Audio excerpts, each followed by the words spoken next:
یہ قرآن اور کچھ بھی نہیں، صرف پہلے لوگوں کی کہانیاں ہیں۔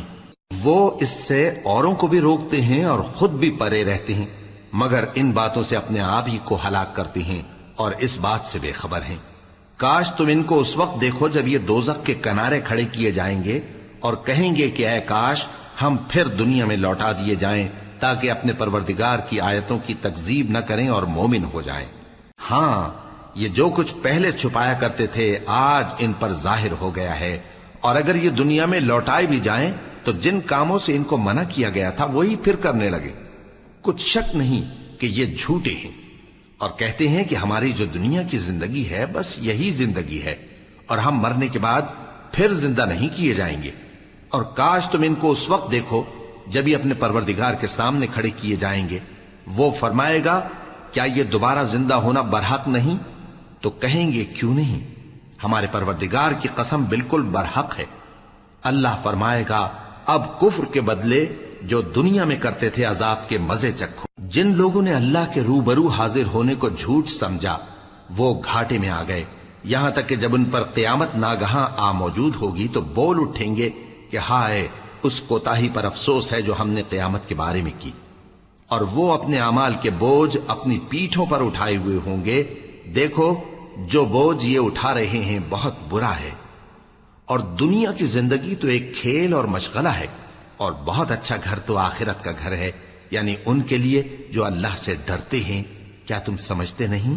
ہم کو معلوم ہے اے نبی کہ ان کافروں کی باتیں تمہیں رنج پہنچاتی ہیں، مگر یہ تمہاری تکذیب نہیں کرتے بلکہ ظالم اللہ کی آیتوں سے انکار کرتے ہیں۔ اور تم سے پہلے بھی پیغمبر جھٹلائے جاتے رہے تو وہ تکذیب اور ایذا پر صبر کرتے رہے، یہاں تک کہ ان کے پاس ہماری مدد پہنچتی رہی، اور اللہ کی باتوں کو کوئی بھی بدلنے والا نہیں۔ اور تم کو پیغمبروں کے احوال کی خبریں پہنچ چکی ہیں تو تم بھی صبر سے کام لو۔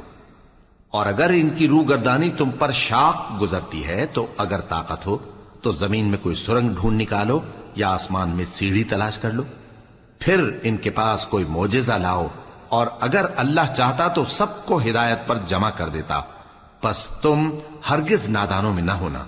بات یہ ہے کہ حق کو قبول وہی کرتے ہیں جو سنتے بھی ہیں، اور مردوں کو تو اللہ قیامت ہی کو اٹھائے گا، پھر اسی کی طرف لوٹ کر جائیں گے۔ اور کہتے ہیں کہ ان پر ان کے پروردگار کے پاس سے کوئی نشانی کیوں نازل نہیں ہوئی؟